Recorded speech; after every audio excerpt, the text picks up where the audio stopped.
کادیر و ئەندامانی ئەنجومەنی خەلیفانی کۆمەڵی دادگەری بە گوڕوتینەوە کار دەکەن بۆ سەرخستنی لیستی 285 کۆمەڵی دادگەری. ئەوان شەو و ڕۆژ ناوەستن لە پێناو سەرخستنی کۆمەڵ و کاندیدانی.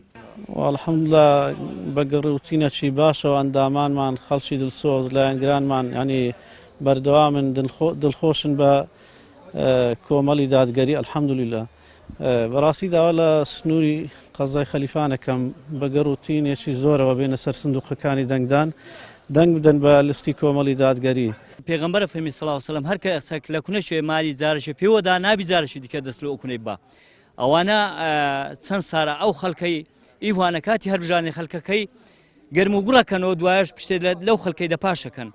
ئێستا کاتی ئەوەیە کە خەڵک دەنگ بە کۆمەڵی ئیسلامی بدا لەبەرەوەی ساحب دەنجی خۆیە و ساحب هەلوێستی خۆیە دەنگەکانیان بە فیڕەوە ناچێ. پشتەوان بەخوای ئیشاڵا سەرکەوتن هەر لە کۆمەڵی ئیسلامە.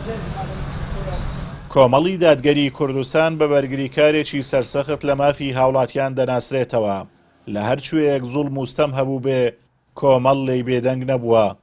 کادیرانی کۆمەڵی شانازی بە حزبەکەیانەوە دەکەن و داوا لە خەڵکی کوردستان دەکەن لە هەڵبژاردندا پاڵپشتی لیستی ژمارە 285 بکەن تا نوێنەرانی ڕازگۆ و بوێر بنێرنە ئەنجومەنی نوێنەرانی عێراق بۆ بەرگریکردن لە مافەکانیان.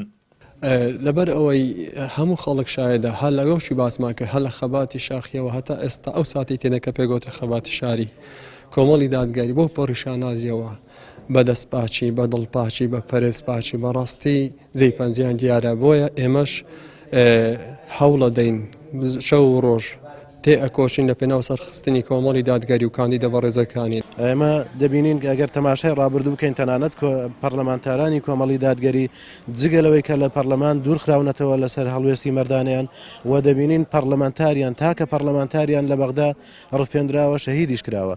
جا بۆیە ینی بە خەڵکی لەوە دڵنیابن کە پەرلەمانتارانی کۆمەڵی دادگەری وەک لە ڕابردوودا خوێنیان لە پێناوی ماف و ئازادیەکانی خەڵک بەخشیوە ئێستاش بە هەمان شێوە بە گیان و بەدڵ ئامادەن لە پەرلەمانی عێراقدا بە خوێنی خۆیان بە گیانی خۆیان بە هەڵوێستی مەردانیان بەرگری لە خەڵکی بەشمێنەتی کوردستان. کۆمەڵی دادگەری کوردستان خاوەنی پرۆژەیەکی ئیسلامی دەیان ساڵە و گرنگە و ئامانجی سەرەکی بەدیهێنانی دادگەری و کۆتایی هێنانە بە گەندەڵی وستەم. کار دەکات بۆ دەستەبەرکردنی مافەکانی هاوڵاتیان لە بەغداد و بۆ ئەم هەڵبژاردنە ژمارەیە کاندیدی ڕازگۆ و بوێر و شارەزای دیاری کردووە تا نوێنەراتی ڕاستەقینەی هاوڵاتیانی هەرێم لە ئەنجومەنی نوێنەرانی عێراق بکەن. ئازاد و مەراوی کەناڵی ئاسمانی پەیام قەزای خەلیفان.